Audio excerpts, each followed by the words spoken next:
I'm here with Baran Doda from Adelphi as an external collaborator of LIFE COASE, and today he presented the background report from LIFE COASE. So tell us about the main highlights from the report.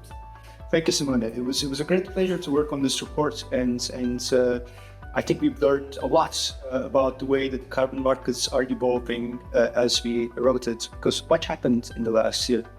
Two things I would like to bring out from the report that stay with me and I think will stay with us going forward. One is that the landscape of compliance carbon markets are changing.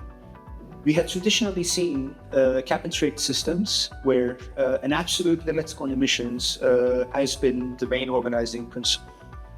More recently, especially since the arrival of the China national ETS into the carbon market map, there are more and more systems that are intensity-based. Here, it depends on the activity and not an absolute limit on the emissions that can take place. It's not only China, Indonesia, India coming up, Turkey considering an intensity-based cap, and these are some significant emissions. Asia, for linking, we don't have any examples in the past of systems that have intensity-based caps linking with each other. All the examples we have are between systems that have absolute caps. Second issue that was very prominent, and I think this was something that we picked up on last year as well, is the fragmentation in the market for credits. Different types of issuers, different types of credits, many of the emerging crediting mechanisms coming attached to the compliance systems that are being developed in Asia, all of them having their own standards methodologies. Now, how are we going to make systems that have offsets in them, because we have some examples of this, to systems that do not have offsets in their system? We have some examples of those things as well. But we do not have the example where a compliance market that allows offsets is linked to a compliance market that does not allow offsets. With all these variations that are coming into play, it might be a challenge for linking in the future. What did you take away from the discussion? Well, many, to be honest.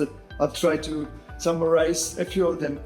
First, the fact that there was unanimity on the idea that with Article 6, indirect linking is more likely, or let's say feasible, than in the past. Second, the exit of the US from the Paris Agreement creates new opportunities, or the need for a coalition of the willing, and these requests came from the Global South as well. Third, the fact that China mentioned or is considering shifting from a relative to an absolute cap once the peak is achieved, likely in 2030. And fourth, the very presence of Ukraine around the table. I think this is very meaningful because they carry on with the project of a carbon market despite everything that is happening.